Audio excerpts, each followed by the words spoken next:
the range of cooperation. And GC, got it, go.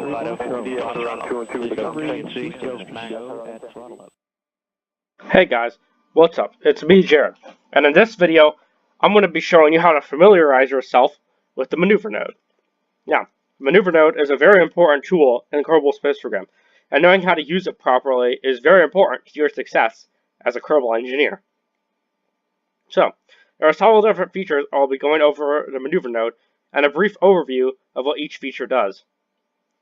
I will not be going into super hard details about these, and will probably make videos on those later.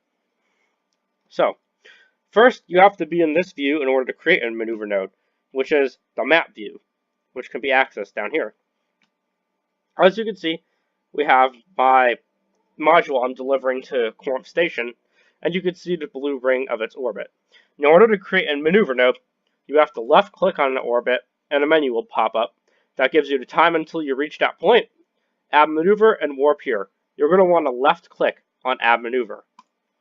Once you do, something like this will pop up, and you'll probably recognize these symbols if you watched my navball video, because all these symbols are on the navball, except for maneuver, target, and anti-target. Now, as you can see, when we deselected it, it appears like this, and a little ball of sticks on it. And obviously you can re-click it, and it will bring it back up, and then you click off of it, and it goes back to that minimalized mode. Once we bring up a maneuver node, you'll see some HUD, a new HUD appears on the side of your navball. This is the calculations for completing maneuvers that you have made with the maneuver node. Right now, there's no calculation, so it doesn't give us a time. It doesn't give us a burn time or a speed. It just tells us how long until we get to maneuver node, which currently is 3 minutes and 12 seconds. But if we do make any changes, it'll give us the speed that we have to accomplish, an estimated burn time. So and this is all calculated based on your most recent maximum thrust, which I talked about that in the video relating to getting orbit and nav balls.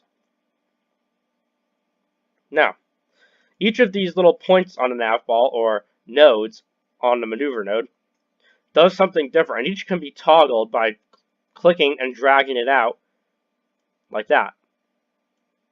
So you left click on it and drag it out in order to make changes to the orbit, and a new orbit will appear as a dotted orangish yellow circle with the new calculated apogee out there, and then a new perigee down here. So we'll always show you where your new apogee and perigee will be, no matter what.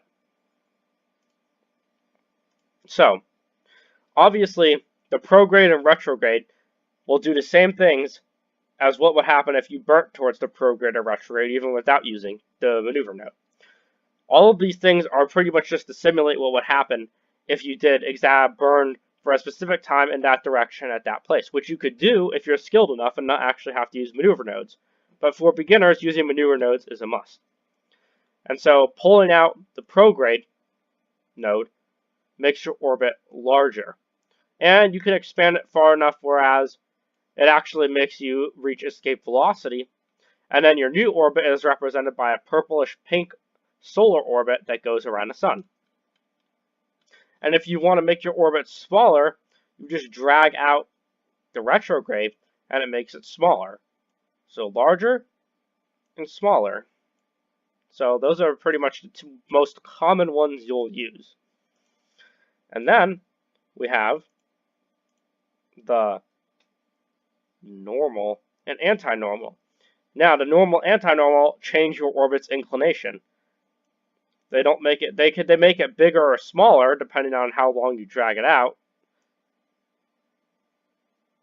It always will go away from the perigee. But these have a very important use. These are so that you can align yourself with an object that you're not on an orbital inclination at.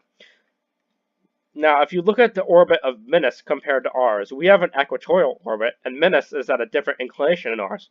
So if we wanted to intercept Minos, it would be rather hard for us because we are not on the same orbital inclination. So what you would have to do is you would have to set your target object as a target. And that brings up this line and 2 points on your orbit. the ascending node and the descending node. Now, what you're going to want to do is you're going to want to drag your orbit. No, we don't want that menu.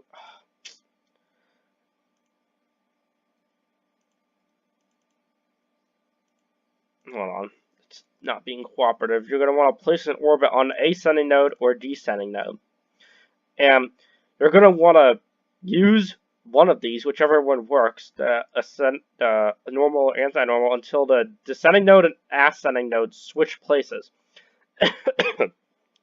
That indicates that your orbit or orbital inclination now matches that of your target. But you're going to want to do this when your orbit is a little bit larger or closer to it, because when we go to the prograde or retrograde to expand our orbit, it will change that a bit. And then we would have to readjust.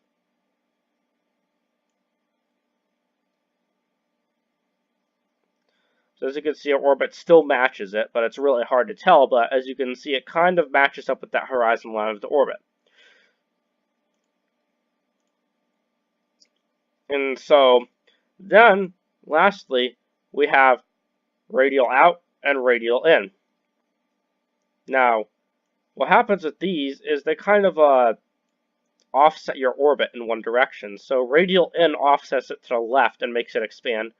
And radial out offsets it to the right and makes it expand. And this is all relatively speaking. So if you wanted a more elliptical orbit instead of a circular orbit, you could use these. And also that helps, you can change it to make it so that you have a polar orbit by combining these with the normal and anti-normal, as well as using the retrograde, and you can get a polar orbit like that.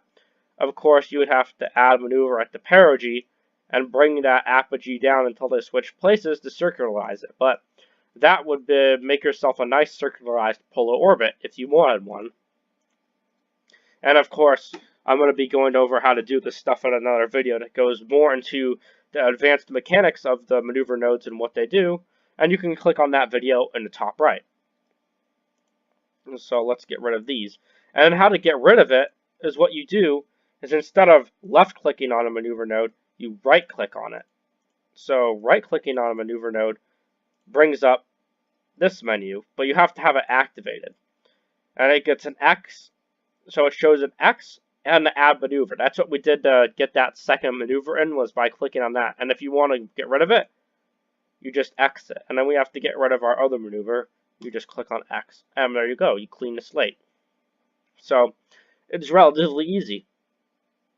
And then usually when you add a maneuver, you click on the maneuver icon on your nav ball, and it will point you towards the direction you're supposed to burn. And I talked about how to do this and getting the orbit. And if you want to know about burning and getting the orbit and all that stuff, if you're still struggling with that, click on the top right and there will be a link to that video. Alright, so that's about all I got for you for now. So if you got any questions or comments, hit me up in the comment section with those, and I should be happy to get back to you as soon as possible on any issues or concerns you may have. And this is Jared signing out. Have fun Kerbaling.